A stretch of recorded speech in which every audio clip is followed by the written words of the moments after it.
are live tonight for Content That Converts. I'm Dean Seddon, CEO and founder of Maverick.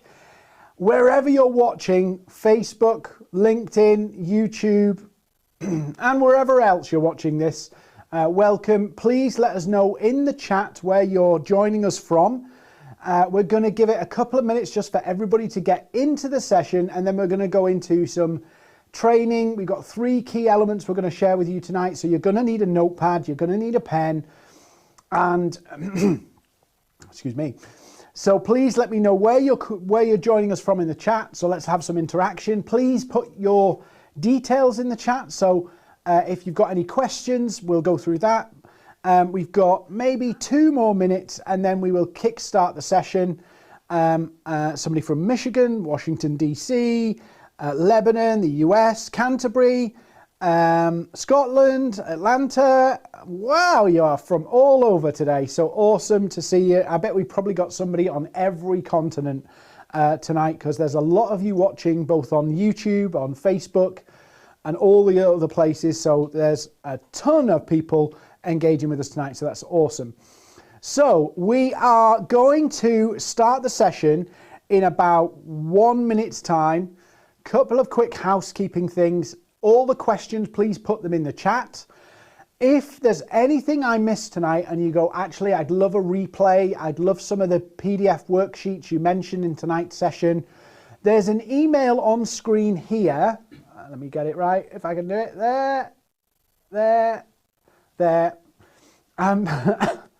I could just put it up on screen, but there's an email address which we'll put up on screen. If you need a replay, you need anything like that, it's all going to be available for free. There's nothing that, it's all complete training tonight. So that's brilliant.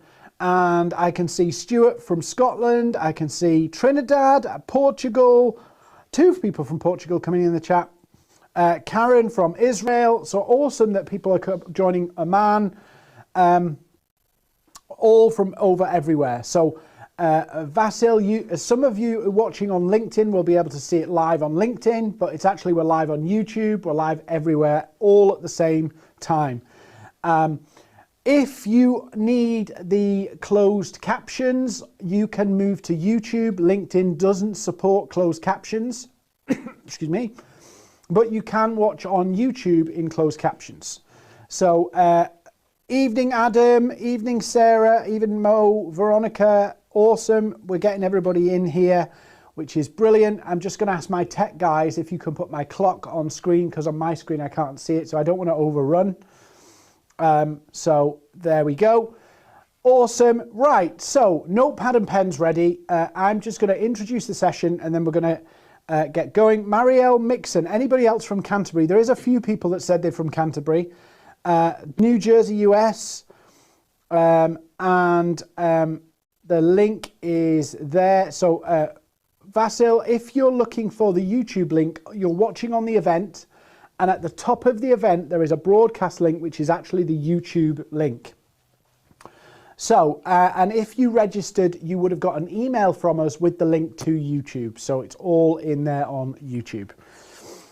Brilliant. So thank you everybody for joining. We're going to crack on to the session, and we're going to start moving through these slides. Now I've got a lot to get through in an hour, so please do pile up your questions in the chat, and we will dig into them as we go. I'll flick back to the chat as we go.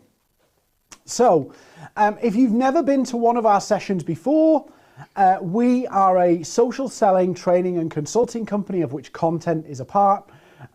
But one of our missions as a business is to help 1 million businesses. So we believe if we help 1 million businesses, some of those businesses will ask for our paid help. So this is not a half training tonight. We're going to give you full training on all the things that we talk about. So we're going to give you an overview of how it works, strategies, tactics, the works. So there's no kind of like dangle half a carrot or anything like that. So that's our mission. Just as an aside, this is the advert. I'll get the advert out of the way. We are starting a 4-week content bootcamp. So if you like what you see here and you want to do it with me over 4 weeks, we've got a small group that you can join, maximum 50 places, and it's on screen. And we'll send you some information about that after tonight's event. So everybody ready with their notepads? Hopefully everybody's ready with their notepads. Hi Thomas, hi James, hi Samaro, hi Vanessa, hi Kieran, hi Linda from Mexico, Jambo from Tanzania. Oh, awesome. And Tunde from Nigeria. So we've got a lot of people from lots of different places tonight. So you've got 2 goals from content, 2 goals. Number 1 is building your brand, getting your name known. Often people say, oh, we need to build the brand. We need to build a brand. But what does that actually mean? Well, to me, what that means is not people recognizing your logo, although that's a part. It's actually people knowing that your company can solve a problem. So note this down. The way you build your brand is to be known for solving a problem for a particular group of customers. What's the problem, the big problem that you can solve? Because that's what you want to be known by. That's why some of the big brands that exist today, B2B and B2C, are known. They're known because they aligned their brand, their logo, their identity, their messaging with a problem that they can solve. Now, in the long term, that is the key to unlocking inbound inquiries. Aligning your name with the problem you fix. And often we want to broadcast about how wonderful we are and how many awards we won and all that kind of stuff. And there's a place for that. But actually the investment you should be making with your content to build your brand is to align your company's identity in the minds of your target audience, that they know if they have this problem, you can fix it. That's what you really want. Now, the second part of this is the inbound leads. So tonight we're going to focus heavily on the inbound leads and the lead generation of content, because a lot of people who've joined tonight are small businesses, people who need to use content to generate inquiries in business in a short-term way. So we're going to really focus on that side tonight. So just before we get into this is something I cover in all sessions because it's so important. And I'll pull out so you can see this graphic in a minute, so I'll move back so you can see it. When you're understanding where your customers are at, it's very risky to play a tactical game. And I'm going to pull back so you can see this, and I'll pull back to the side so you can see it. So there is a journey that every customer goes on. Every single customer, it doesn't matter what industry, whatever you're in, this is the journey they go on. So we call it the PODS, which is problem, outcome, decision, solution. In other words, people go from problem aware to wanting to buy something. That's the simple. They've got a problem, they realize they've got a problem, and they want to buy something. Very, very simple process that people go through. Now, if I just give you an overview, it'll help you understand how people are thinking. So when people are at problem aware stage, they're fed up, they're frustrated, and they realize something's not working the way it should be. This is really, really important if you want to leverage content, because if you gloss over this bit, you will end up producing a lot of content that does nothing for you. So you really need to grab this piece here. So when somebody's problem aware, they're focused on their current reality, the challenges they've got right now, and the frustrations. The next stage they go into is they look and pursue a different outcome. So let me just put it into very simple terms. Customer is fed up with low web traffic. Yeah, they're not getting inquiries through the website. Very negative, very problem focused. Then they go to outcome. So the outcome stage, and this is where they look, they want something else. They want more leads, they want more inbound inquiries, more web traffic, they want higher traffic numbers, they want to lower the bounce rate, whatever those are. Andrea, I'll answer your question in a minute because you make a good question. What if they're not problem aware? And I'll answer that in a second. Then you've got the decision. Now, this is not the decision to buy something. This is the decision we're going to change this situation. So this is where they go, let's Google, let's figure out how do I get more traffic on my website? How do I grow leads? How do I get more inquiries? How do I convert more customers from my website? How do I increase my e-commerce sales? Those are the kind of thought process people go through. And as they're Googling and researching and reading content that people are putting out there, as they're reading and browsing through social media, looking at things and coming across things, they decide to crystallize or formalize or form an opinion about the best route to fix their problem. So for an example, if you've got low traffic on your website, you're not getting any leads, all of those things, then you want leads. You start to Google, how do I get more leads? You come to the conclusion, you might have read a load of articles, a load of things on Google, a load of things on Quora, you search social media, seen some ads, and that will reach the conclusion that actually we need SEO. We need SEO on our website, and that's the conclusion that people reach. Decision to change, SEO. Once they've made that decision to change, they're fixed on the solution. They know they need SEO. So if you come at them with Google ads and all of that kind of stuff, you go, no, we don't need that. We need SEO. And then they go to the market to look for SEO providers. That's where your Google search comes in. SEO Place London, SEO Brazil, SEO Israel, SEO Jerusalem, all of those things. That's where people start to search. The more your customers go through this process, the more they fix on the solution, the fix on their chosen solution, and the more competitive and the more aware they are of what the market has to offer. So what happens is the buyer becomes more transactional. So what do I mean by that? I'm going to answer Andrea's question in a moment. As people get further and further to the right, they start to become more savvy about what they want, the criteria they want, and also it will be a more competitive process for your business. Just the simple facts of the matter. The extreme is that they would go out to tender. So this is how it works. They would have an extreme of solution and going out to tender. So Andrea asks a really good question. Mary, you don't need to worry about search engine optimization. It was just an example of what I was going to share. Andrea asked a really good question.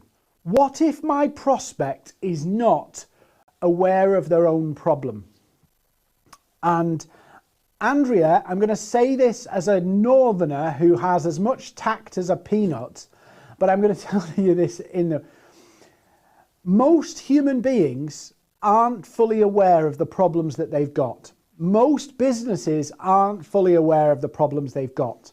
What happens, what human beings tend to do, is they zero in on and they focus in on the symptoms of their problem. So if I'm Mr. Prospect and my website is not performing, so I've got a rubbish website, yeah, I don't want to address the fact that my website's rubbish. I might not even think that. I might think it's the best thing since sliced bread. I'm not aware that my website, the fundamental problem is my website. I'm not aware of it. I don't get it. I don't understand it. I'm an uneducated buyer. So what I will do is I will look for the tactical solution. I will try and treat the symptoms. So, topical way of thinking about it.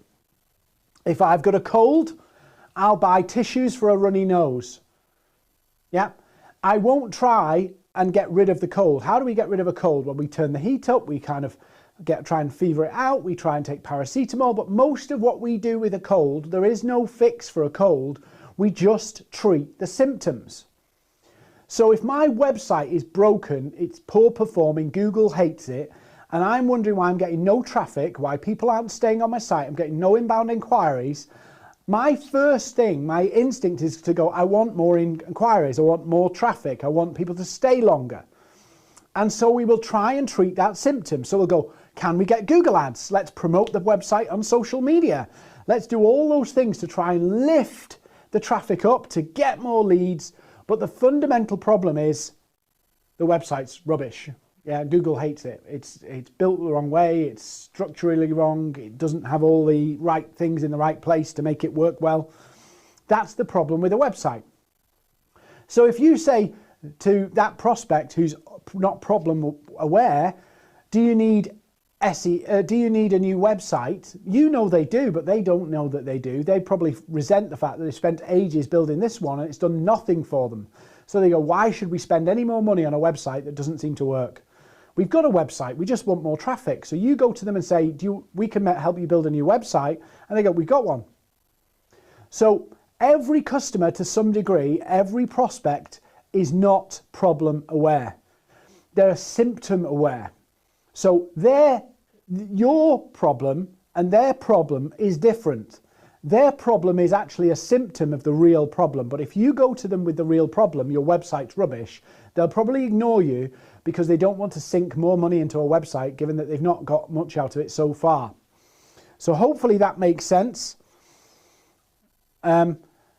Yes, so Anthony's put here, a good point, you'll never make a dime offering people what they need. You have to give them what they want. Customers often want something. You have to show them why your process helps them get that. And I'll show you that in a minute. But the highest converting content will be content that speaks to the pains and the challenges, the frustrations and the goals of your customers. So if you're going, you go and have a look at your own content right now for a minute. Just flick off the screen. I shouldn't say that in the middle of a webinar, but it's important that you do this. Go look at what you've posted on social media. Go look at what you've posted on your website. Where in it does it speak to the pains of your customers? Because if you don't do that, you won't get their attention, you won't hold their attention, and you won't be able to join the dots between their journey of, I've got this problem, how do I fix it? You are the answer. And I'll show you that as a diagram in a second. So what are some of the key elements to making content that converts? And let's look at this. We've got 3 sections I'm going to cover. And it's pretty chunky, so I'm going to go at a pace. So if you want the replay, if we can put the email a bit bigger on screen, guys, that would be brilliant. And then if you want the replay, because we're going to go through this pretty quick, please do email us and we'll send it to you.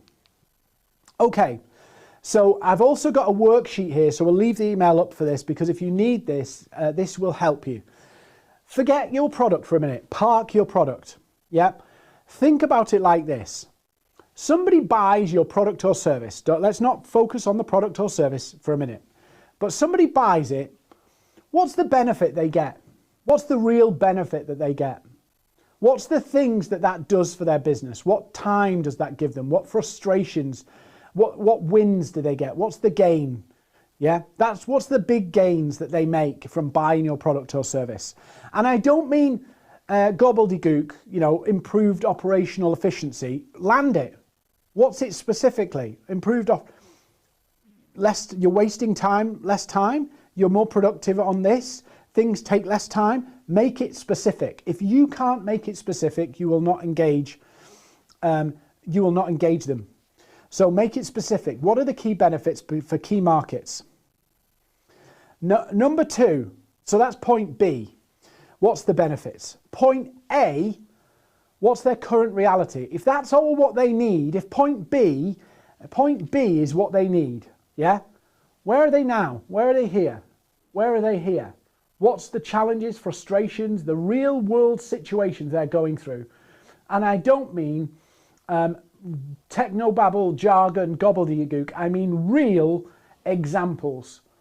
And this worksheet I've got on the side of the slide here is actually a difficult worksheet, but it's a tool to help you understand a bit better the challenges that your customers will face. We call it the one client profile. It's where you focus in not on a niche or a vertical, but on a common group of people who have the same problem. So not niching by sector or by industry, niche by problem. Because you can find companies in the same sector that don't have the same problem, and you can find people across different sectors that have similar problems. And this worksheet walks you through what's the benefits of your service? What's the pain points that they have? What's the symptoms of those dysfunctional issues in their business? What's the symptoms of not having your service? What's the things that are knock-on effects? If I trip and fall over and I break my leg, I've got symptoms of my bone is broken and it's hurting a lot. Maybe my bone's popping out my leg or something. Yeah, that's a symptom of a fall and a broken bone. So you need to think in this terms of symptoms and consequences. So it's really important that you do the work to research it. Now, a lot of people go, well, I need to talk to lots of people. If you're producing content, and some of our content team, Luke, for an example, who looks after a lot of our content, he can track this because we're producing content consistently. He can track which content resonates, and we can learn from publishing. So you learn by publishing rather than have this big research project that never actually materializes into content. So you can learn by publishing. So if you want this worksheet, just email us and say, I want the one client profile. It's free. There's no catch with it. Just email us. We'll send it to you. The one client profile. Email us hi@maverick.co.uk. We'll put it on screen. And you can have the worksheet. We'll just send it to you. So if you want that, it's absolutely fine. It is a challenging document because it forces you to think in the customer's world. And your content should be in the customer's world. It should not be you looking in as the customer. It should be you trying to write as somebody in that customer's space. So you have to really understand the current reality of your prospects. And just remember this diagram, I use it a lot, the A to B. Your product is just a tool. I know some of you love your products. I love my products. We're all obsessed. Our businesses are our babies. But we are just a tool for our customers. They pay us money to access our skill, our expertise, our services, not because they want it for the sake of it. They want it to unlock their outcome. So people buy into you to unlock their outcome. So when you understand the key outcomes you can deliver, you can understand the key challenges they've got. You can understand their current reality. And then you can position your content to show people that you unlock the outcome. Does that make sense for everybody? So, Roxy, what insights do I look for? We will look at Quora. We will look at Google Trends. We will look at any search history to try and map out what are people talking about? What's the key phrases that they're using? The best one to do, though, is just go on a poll on LinkedIn or on social media and just do it. The other thing is to just practice. And as you practice, you'll see how people respond, and different phrases like, I know, for example, when I talk about cold calling and how you can quit cold calling using social selling, lots of people engage with me. So I use those phrases and we learn through implementation. We don't learn by just writing and getting opinions. We learn through implementation. Okay, so let's look at some of the elements for building content, because we've got about 40 minutes left in the session and I've got a lot to get through. So the first thing is, if you're going to build content, how do you structure it? Now, some of you, depending on where you are, well, in fact, it doesn't matter where you are, whether you're doing video content, blogs, social media posts, whatever it is, one of the big cardinal sins you'll commit is do too much with one piece of content. What you need to do is break down your content into smaller bite-sized chunks, little snacks of content. What you might do is, because you're probably more experienced and you've got a level of expertise higher than your clients in what you do, you will dismiss a lot of your own knowledge. So things that you take for granted, things that you understand and think like common knowledge, you will brush over, but could be incredibly useful pieces of content for your business. Helping Hand Company, I'll answer your question in a second. So you will brush over things that actually could be really powerful pieces of content you could leverage. So I'll give you an example. In our social selling content, we would like to go, well, let's give this big piece of content because we think it's valuable. But we miss little things like, how do you get the best connection rate on LinkedIn? How do you get a connection rate above 60% on LinkedIn? That's a blog. That's a video. That's a post. How do you protect your privacy on LinkedIn? That's a blog, that's a post, that's a video. How to find your target audience on LinkedIn? That's a blog, that's a post. What is Sales Navigator? That's a blog, that's a video, that's a post. But in our area of expertise, we might dismiss some of the bigger the little bits of nuggets of knowledge that we've got that feel insignificant to us, that could be incredibly valuable to an audience that perhaps don't know as much as us. So it's really key. You think about your content and go, let's not lay this massive all-you-can-eat buffet. Let's create a series of snacks. And this is where the taste model comes in, because this is really useful in terms of creating engaging and interesting content on an ongoing basis. So taste is teach and educate, number one.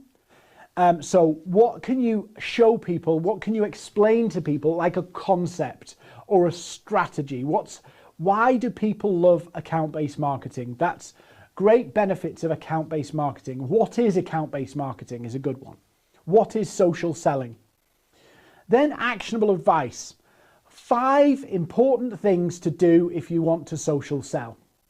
Yeah, 5 LinkedIn tips to prevent you getting banned. Actionable advice. The next one, how you solve pain. These are really important in terms of lead generation. If you can articulate the pain well, and I'll show you a method of doing this in section 3 that we're going to cover tonight. Solve pain. People want to know how you can fix a problem. They don't want to know all the time. Yes, they want case studies, and we'll come to that next. But they actually want to go, if you've got this problem, this is what it's like. Diagnose the problem like a doctor. You are effectively you fix problems for clients. That's what you do. So you diagnose the problem in content. Explain the problem in content so people can see that you understand it. Yeah, you're articulating it very, very well. And then show people why that problem exists. So how you solve pain, and then how you do it. Product information, how your product solves those pains. Not, this is our amazing product and it can fix these. This is the problem, this is how we can fix it. And we'll show you a model for that. Testimonials and examples, case studies, real world scenarios, explanations. But again, people don't want to know just the amazing bits. They want to know the challenges and the struggles and the frustrations that the client had and how you help them get to the benefit. Your product is the tool. Your service is the tool. If you obsess about your product, yeah, you will always be the most passionate person about your product. That's always going to be the case. But if you obsess about it, what happens is people don't see the need for it. People don't see the real benefit for it. And you'll probably find as you engage in this that there's one real powerful benefit that packs a punch, and there's lots of secondary benefits that people think are incredible, but it's one big benefit that really unlocks the sale. And so as you produce content, you can learn from it based on how it rises and how it falls, whether you put it on social media, whether you put it somewhere else. The final thing, and this is really important, whether this is social posts, whether it's videos, whether it's blogs, whatever it is, emails, they've got to experience you and your personality. If it's your social profile you're using, they've got to know a bit about you. There's got to be a mix of you in there. It's got to feel like they're engaging with a person. Your brand is a person too. What's the experience? How does the brand talk? And I don't mean just tone of voice here. I mean how you express yourself. What are you going to say? What's the things that you think's important? What's the other aspects to the business? What's the fun side of it? What's that about? If you're just corporate, you switch people off. You switch people off. Even the most corporate of people, you will switch them off if you're just corporate, because you'll be bland. You'll be the same. You'll be samey. So again, taste is really important. Somebody's asked here, I'm just looking at the question, what do you do when your product serves B2C and B2B market? You can't, it's about the problem. It's not about the market, it's about the problem. So if you can find common problems across sectors or B2B or B2C, it's absolutely fine. The wording takes a little bit of work, but actually it's just about the problem. If you focus on the problem, you get the attention. It's so simple, this. In fact, most people make it more complicated. It's just the problem. If you can fix something for a customer and that's valuable to the customer, if you talk about that problem, you will get the attention of the customers. Okay, so the other thing we're going to go into some more mechanics here. And again, there's another little sheet here we can send you. This is just some headline sheets. Whether it's LinkedIn posts, Facebook posts, whether it's blogs, whether it's videos, headlines really do matter. And we've just collated a ton of different headlines into a spreadsheet. Some of them are a bit cheesy, but there's a mechanics to how they work in terms of outcome and pain, problem and outcome, A to B, all the time. You rinse A to B and you will get attention of people with those needs. So headlines really do matter. Just like in email marketing, the subject line is really important. So these are headline templates you can use. We'll share them with you. Again, they're free. There's no catch. If you want them, just email us. But the secret to unlocking content is often in the headline. So I'm going to show you 4 bits of a social post here, and then I'm going to show you the mechanics of writing a blog. So yes, anybody who wants the sheet, don't put your email address in the chat because it's public. Please email us the one that's on screen there, and we will send it to you tomorrow. Our team will jump on the inbox tomorrow and they'll email them all out to everybody. So don't put your email in that box there. Yes, if you want any of this sheets, so if you want the headline sheet, just email us, we'll send it to you. Okay, I'm going to show you a post structure that you can use now. I think it's Imi.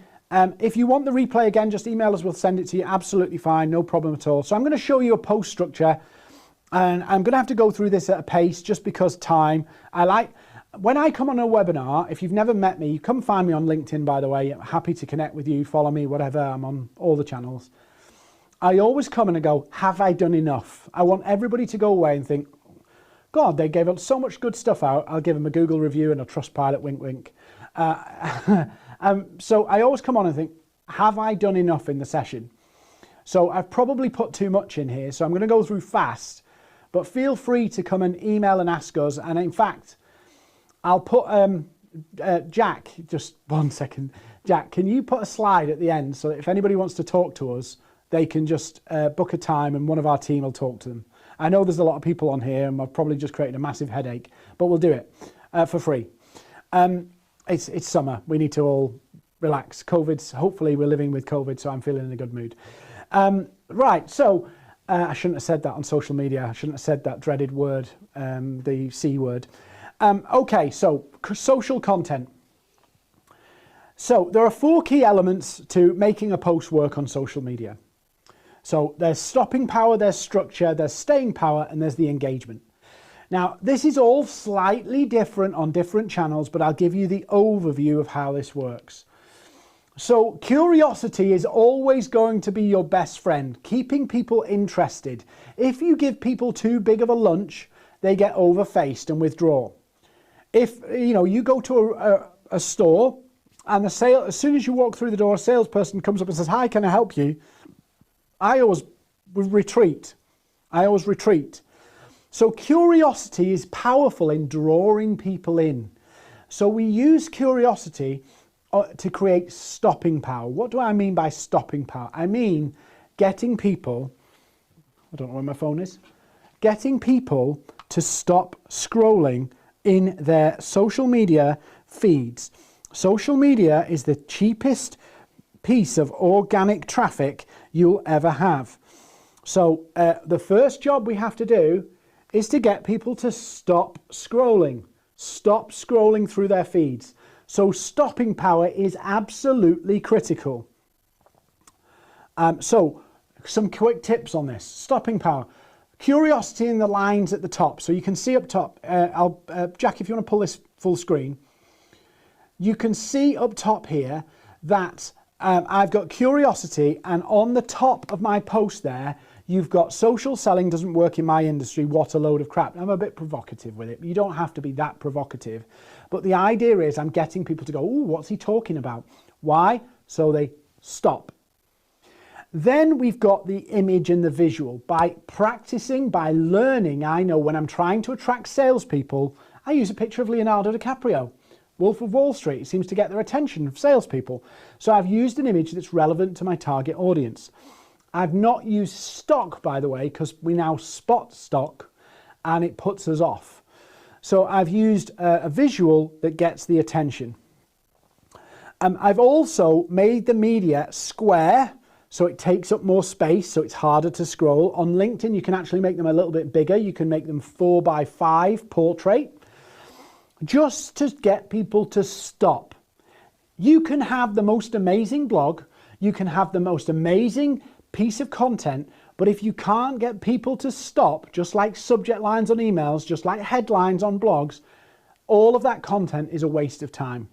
So stopping power is an important factor in what you put out.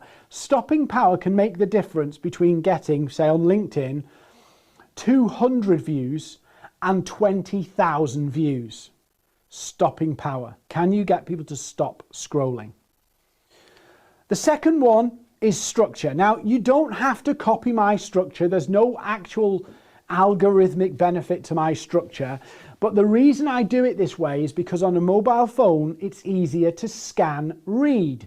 Human beings scan read, and big chunky paragraphs make it hard for people to keep track. So I do it in very short sentences, probably sometimes 2 short sentences, but I'm doing it to make it easy to read on a screen, on a mobile, and scroll, and you can spot and pull out key messages. Now, you might not go as extreme as mine, but the idea is I'm getting it out there in a way that makes it easy to read. The tone of it is also me talking to one person, not talking to a crowd, I'm talking to one person. And I talk, or I write how I would speak. I write how I would speak. So it's short sentences. That's a really simple way to post and structure it. Don't be afraid to labor your points. Sometimes laboring your points in content is really, really powerful. Then I've got staying power. Now this is different again on all social media channels, but I'll focus in on the LinkedIn element here. But staying power is about, can I get people to click that see more and stay a bit longer? Pretty much every social media channel will reward you if you get people to stay longer. So on LinkedIn, polls do very well, PDFs do very well. Anything that gets people to stay longer, i.e. not minutes, not hours. It's like if the average is 4 or 5 seconds, can you get them to stay for 10? And you might, 10 seconds, you'd be surprised how much impact you can have in 10 seconds. You'd be surprised how much a difference you can make in terms of landing your message with somebody in 10 seconds.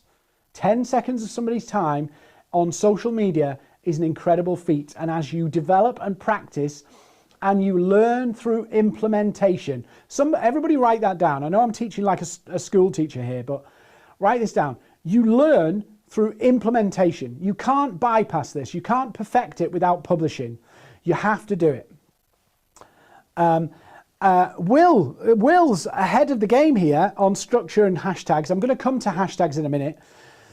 So staying power is all about getting people to stay longer. Right, so engagement. Actually, no, I'll do the hashtags bit first because Will's asked about it.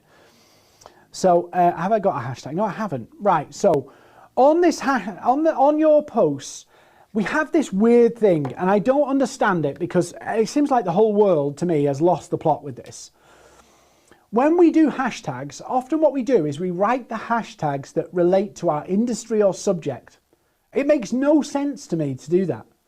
So let's say, for an example, if I put on my post hashtag content marketing, who do you think are the most common people that follow that hashtag? Who do you think are the most common people that follow that hashtag?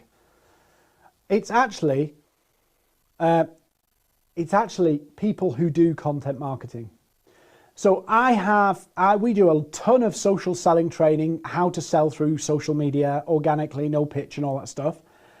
I won't use hashtag LinkedIn training on my posts. Why the hell would I want to promote my posts to competitors?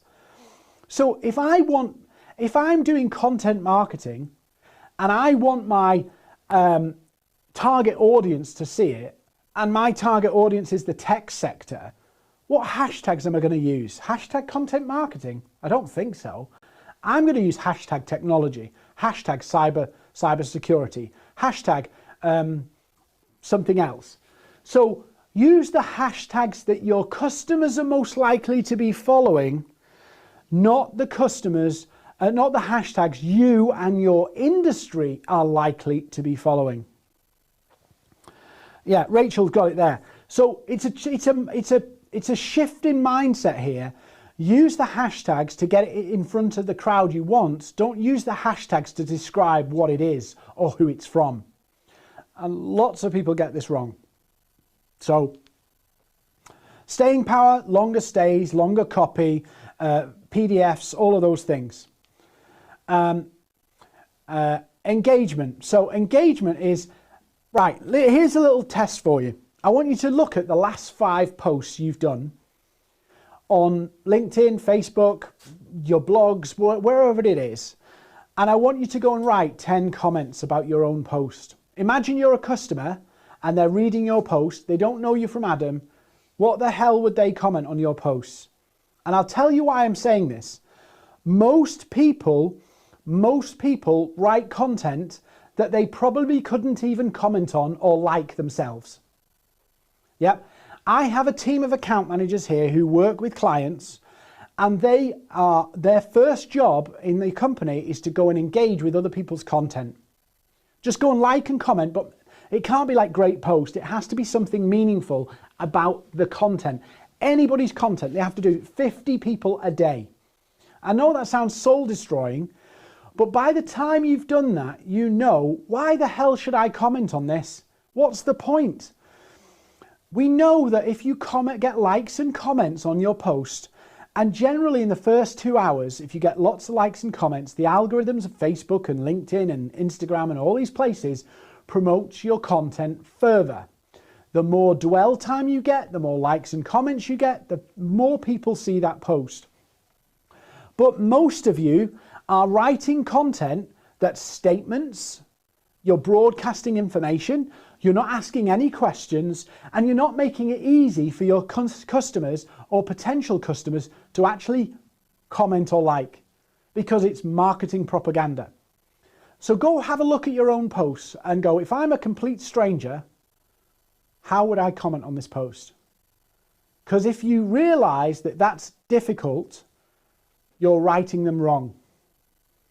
Your posts are there to seek engagement from your target audience. So if you're struggling to comment on your own posts, just imagine how your prospects feel. So go look and do a critical analysis. Have I asked enough questions? Have I asked questions that are relevant to my target audience? Does this piece of content even matter to them? Yeah, because content marketing should be a win-win. There should be something in it for them, and there should be something in it for you.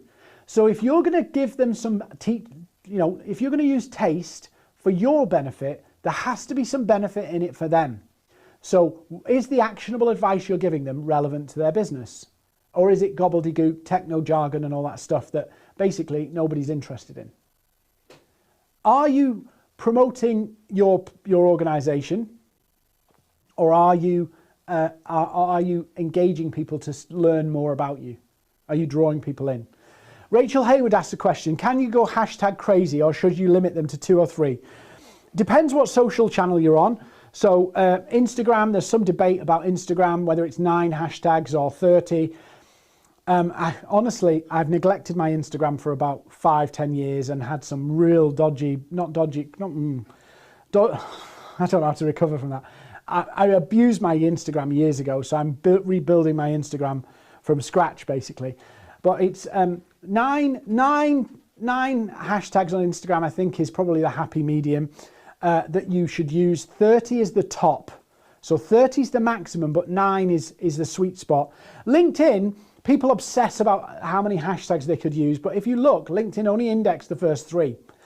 So make sure you use decent sized one. I always say to people, pick 3 because it looks clean and tidy when you use 3. You know, it looks awful when people put like tons and tons of them in their LinkedIn post or bury them in the comments.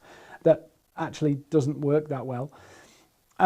So I pick 3, and I pick 1 in the tens of thousands, 1 in the hundreds of thousands, and 1 in the millions. And that seems to work fine for me, and I've been doing that for a long time. And my views per week on my content on my channel, on my LinkedIn, are around, I would say, 100,000 a week, 200,000 a week, something like that in terms of views. So three hashtags is pretty much enough. They only index 3. So when you copy the link to your post, go and copy it into a browser, and you'll see the hashtags are actually indexed in the URL of the post. Okay, so media, stock, be careful with stock. If it looks like, you know, the ones that really annoy me are the people going, yeah, the really cheesy ones that people seem to use everywhere. Try and find some interesting stock if you have to use stock. But actually, somebody put in the comments brilliantly before, use your own pictures. Actually, using your own pictures, even with their imperfections, is far more effective than getting all of these stock posts. So I would actually use your own. Okay, got to go quick now. So don't worry, if you want the replay, the link's on the screen, the email's on the screen, and you will send it to you. And any of the worksheets, I've got another big worksheet to give you in a minute.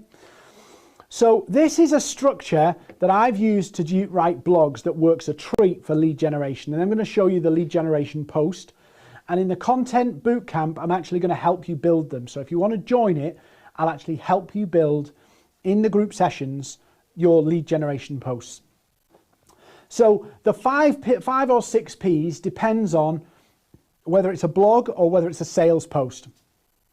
Pain. What's the pain of where they are right now? So this is the blog structure. It's a post structure. Be very careful about moving past pain too quickly. If you don't have a paragraph in terms of a blog devoted to the pain, and you're not referencing the pain throughout the blog, it will not hold people's attention. Pain really does cause people to pay attention, and it does cause people to take action. Then we come to the picture. Where do they want to be? And again, another paragraph about where they want to be, and remind people about where they want to be throughout the blog or post. It might be a little line towards the end. It might be wedged in all the way through it. Then if we're doing a blog or a post with actionable advice, there's probably going to be 3 quick tips, quick high-level bits of guidance, or quick actionable advice, pieces of advice. Then there's the proof.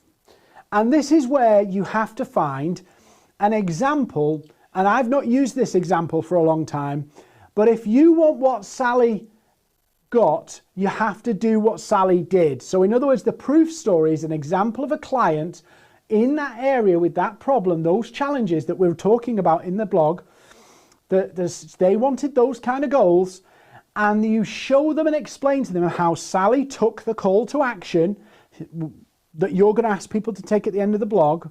You're going to ask, Sally took the action, and if you want what Sally got, you have to do what Sally did.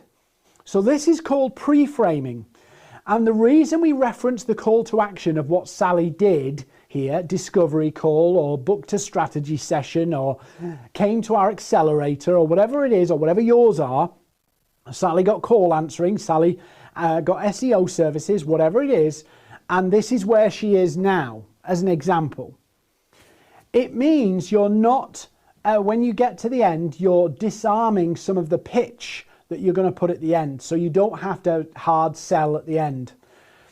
So the proof is about explaining to people, if you've got this problem, you want this outcome, if you do this, this is what's happened for our other customers. Has to be true, of course, has to be real, otherwise that's dodgy, has to be real and valid. Then there's the promise. If you've got this issue, we've got the experience to deliver it. We've got the experience to deliver this outcome, and we have a proven way of doing it. We can do call answering, blah, blah, blah, blah, blah, blah, blah. And then the pitch is, if you want to leave this pain behind and you want to get to this outcome, take this action, the action that Sally took. So this is the formula. I use it on my blogs, and if you go onto my LinkedIn, if you want to follow me or connect with me on LinkedIn, you will see these examples as articles. You'll also see them on Maverick's website, maverick.io, where you can see how these things are written. And in the bootcamp, we actually walk you through so you can write your own. You'll be able to write your own. So the final giveaway I've got for tonight is a framework. So this is a framework for writing content. It's very, very simple. It's who is this for? What's the problem that they have? What's in it for them? What's in it for you? What's the next step? And then the title. What often we do is we write a blog and then we figure out, oh, I need to sell something in it. And it's a mess. And then at the end, we just dump, if you'd like more information, or we just dump it at the end. We write this blog and then dump a call to action at the end. Engineer the whole thing from the beginning, use this simple framework. And again, I'll happily, tomorrow, because it's going to be a long night, I will email you the framework so you can use it, cannibalize it. If you see it on screen, you can screenshot it, make your own. But this is the framework that gets everything done. So the final one I want to share with you, and then I'm going to put up some more questions in the chat. I'll deal with some more chat questions, is the 100K post. And the reason this is called the 100K post is because it's actually, this post I've reused, and this method of writing the post I've reused to generate lots of sales for our business, just off posts. I put posts out on LinkedIn and people come and message and say, hey, that's my issue, can we talk? Or they ring us up and they engage with us because of what they've seen. So the 100K post, we actually call it the twist the knife. And in our accelerator program, we teach you to implement it, but we explain it in the bootcamp. So the first thing you have to do is you have to bust a myth. So you remember the Leonardo DiCaprio post I showed you earlier, social selling doesn't work in my industry. So you have to bust a myth. You have to show a different thought, and you're not there in a lead generation post, you're not there to give all the answers. You're there to diagnose the problem, to explain the problem. And then you need to create the cliffhanger. Now, cliffhangers and curiosity are the biggest tools you can use in content. We often want to explain more and more and more and more and more, and our eagerness to explain things in more and more detail actually betrays us. Because what happens is we give so much away, they don't need to talk to us. They don't need to fill in that form. They don't need to make an inquiry. They don't need to request more information. So you need to give people, and this one had no call to action, absolutely zero call to action. But people messaged me, and this post actually made me £120,000 of posting it in 2018, and I've done others that have made me even more. So give people a taste of the problem and give them an option to say there is a different way. There is another way of approaching this. And this is the answer, but you don't give the full answer so that they have to talk to you to close the loop, to square the circle, to find out how the season ends. In Netflix, the season finale, I talk about this a lot, but it's a brilliant tool. Cliffhangers make people want to know more. They need to know more. They need to find out. They need to answer that question. So you give people a taste so that they want to know more. Curiosity. Content sometimes goes way too far. You give far too much information out. In a lead generation post, in a twist the knife post, you shouldn't be giving all the answers, because you need to talk to that prospect. You need to be able to speak to them, to show them the value you can bring, to tailor it. So this one is actually a post that's not there to give answers. It's not there to give big advice. It's there to diagnose and to give the cliffhanger. That's what you're trying to do.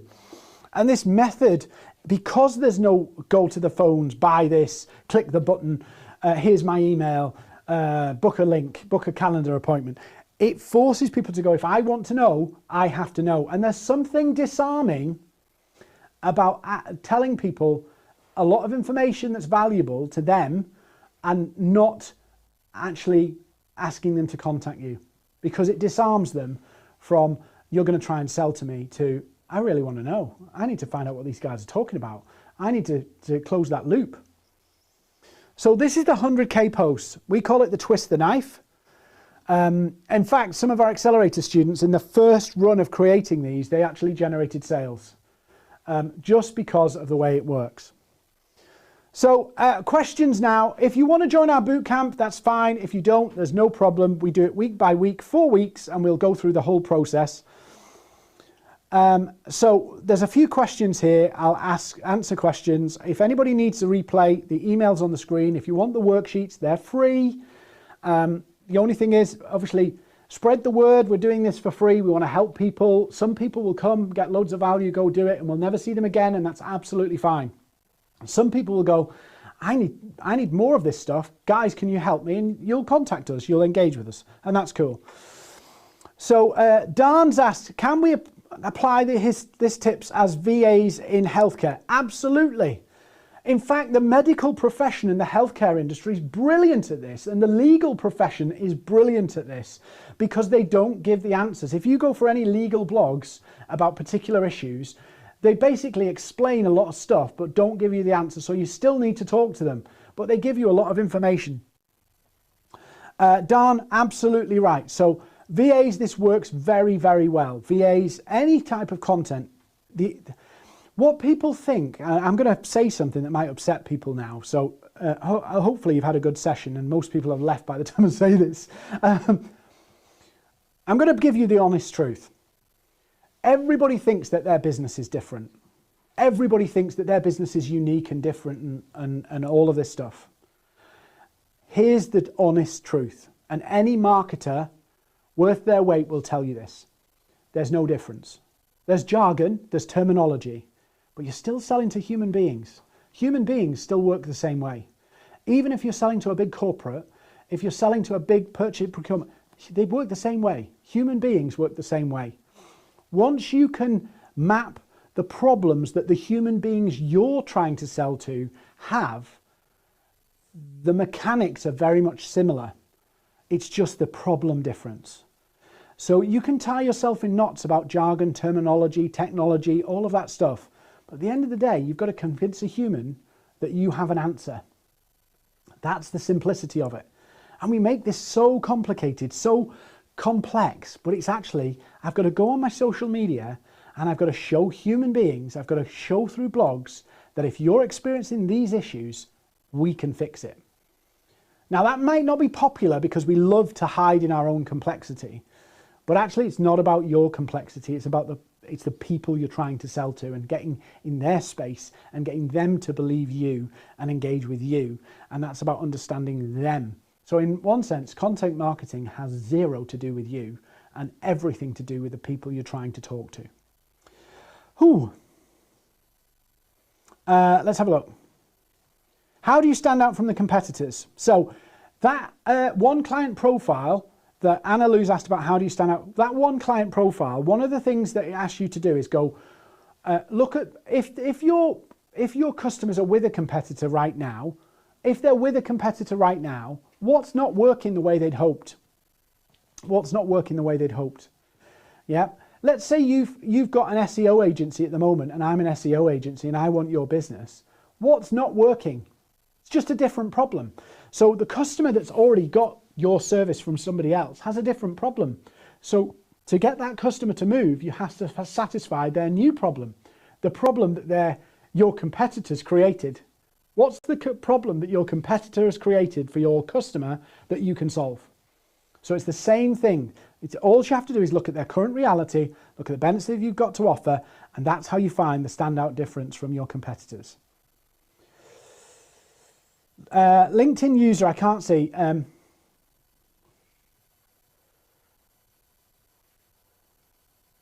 LinkedIn user has asked a question, but I can't see. Maybe Jack, can you put it up on screen for me about a speech disability? I can't actually see the questions, the person, so I'll put it up on screen. My view is this: you are who you are. Yep. I understand the concerns you have about your speech disability. If you feel comfortable doing it, own it, be proud of it. Yeah, it's easy for me to say this, but I would rather deal with you authentically as you are than you hide it or you avoid it. Now, it's up to you how you feel comfortable with it. But if anybody's going to be put off by that, you probably won't want to do business with them anyway. Humans speak to humans. Yeah. And if you're good at what you do, that's all that matters. Get out there, share it. It's up to you. It really is up to you. But I wouldn't see it as a barrier. I don't know what your speech disability is, and I don't know how you feel about it. But what I would say is if it's not an obstacle for you, be out there, own it, and be proud of it. Because there's something uniquely attractive about people who are comfortable in their own skin. And people who are authentic to themselves. It's really incredibly attractive to clients and to people and to human beings when they see somebody who's comfortable in their own skin. So if you're good with it, go for it. And I'm more than happy, by the way, LinkedIn user, if you want to message me privately to have a conversation with you and help you. You know, I'm not trying to sell you anything here. If you message me, just say it was you, and we'll have a conversation, and I'll talk to you because I think I want to help. So message me privately, tell it was you, and we'll jump on a call, and I'll walk you through that because I really want to help you because I don't think it needs to be a barrier.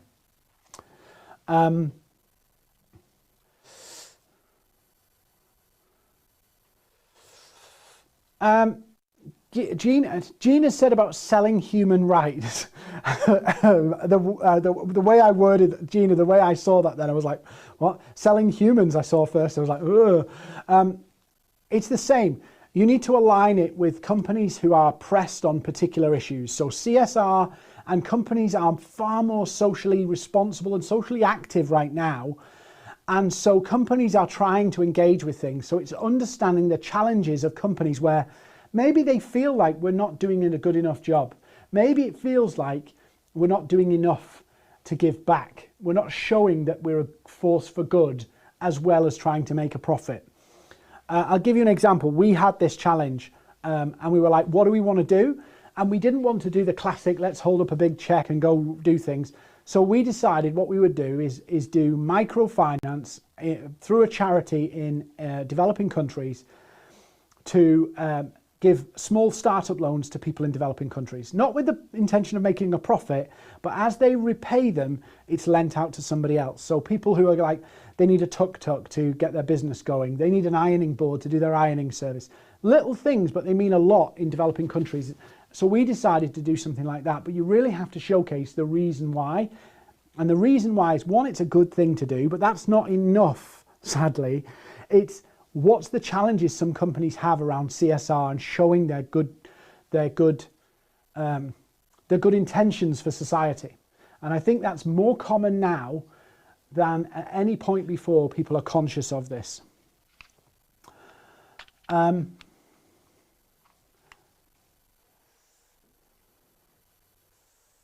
Yes, Rachel Hayward. Subtitles, absolutely important. So LinkedIn doesn't support live subtitles, and this is live. So we put it on YouTube where you can flick them on. It's frustration, but that's why we do YouTube as well. Any tips for a headhunting company? Ilya Martinez, I don't know what country you're based in, whether you're UK or elsewhere, but we are going to go through, as a world economy, a shortage of skills.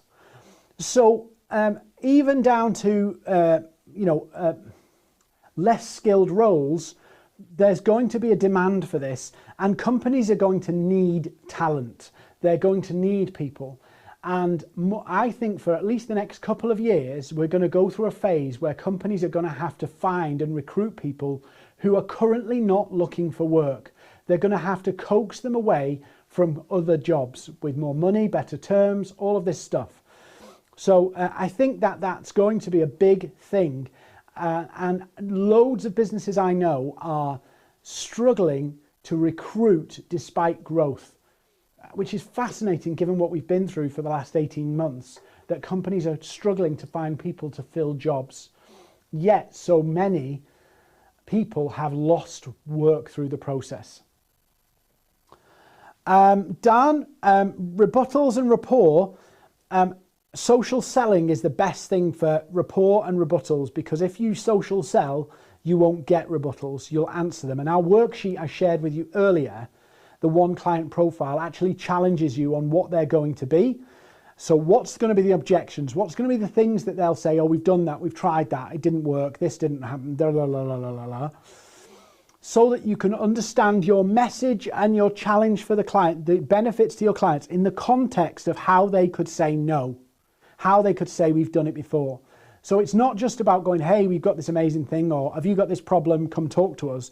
It's actually about understanding, what have they already tried? What's failed? What could they have gone wrong? So that you can be ready for it.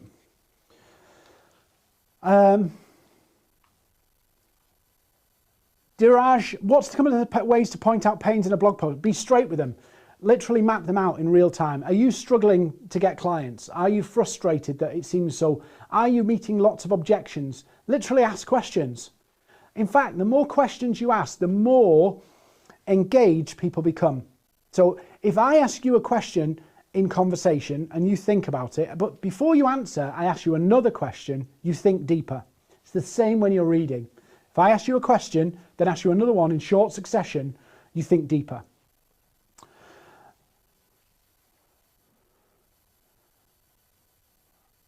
Any other questions? Because I need a drink now, my voice is nearly gone. I've not done a session for 2 weeks, so I do them every week. We have a session every week. So next week we're doing selling on LinkedIn. So next week's selling on LinkedIn, and we're going to go through a whole social selling training session. So if you want to join that, go to Eventbrite, go to our LinkedIn company page and opt in for the invite. The other thing I was going to say is, if anybody's come on tonight's session and they go, I'd love to just pick somebody's brains for 10 minutes. You know, yes, we'll tell you about our products and services, but we'll actually give you some tips too. So if you want that, we'll send a link round to anybody who asks for it, or email us and say, oh, look, I'd love to pick somebody's brains for 10 minutes.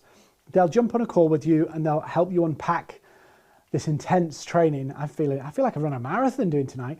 They'll unpack it for you with you on the call. If there's a fit for any of our products, we'll tell you about them, but we're not going to hound you or anything like that. That's not how we work.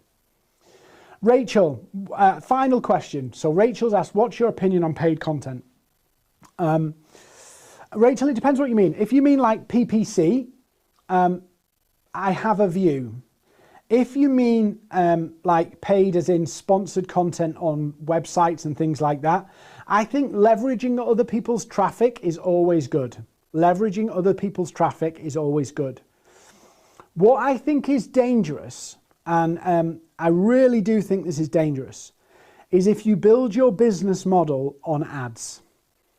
I don't mean using ads, I mean building your reliance on your day-to-day core revenue from ads. It is dangerous. So if you're using ads as a core way of getting clients, you need to address the fundamental issues of how do I get more people to know about us organically. The reason I say this is Facebook, Google, all of these channels are changing their terms on ads all day long. Yeah, all day long they're doing it. You can't control what they're doing. So you need to build a mix of stuff. We use ads, but it's a section. It's not the whole thing. So I think it was Rachel said, a new startup, yes, I would kickstart it. But realistically, the best way to do it, my view is, I'll tell you actually, when I started Maverick, there was no money for ads. Yeah, I just posted and posted and posted and posted and posted and posted and focused on building relationships through social selling. That's all I did. Post. And engage with prospects, drop them an email, all kind of low-key stuff. All the stuff that people go, oh, there must be a faster, quicker, better way. And all those fundamentals of organic still work. Despite all what's happened, all of the innovations, they still work, and you can predict them like clockwork. So that's how I built Maverick, and we just scaled and scaled and scaled. And ads, we only started ads properly in September 2020. Yeah, and we're 8 years old. Sorry, let me check this. 2014. 8 years old next year. So we only started ads in our 6th year of the business existing.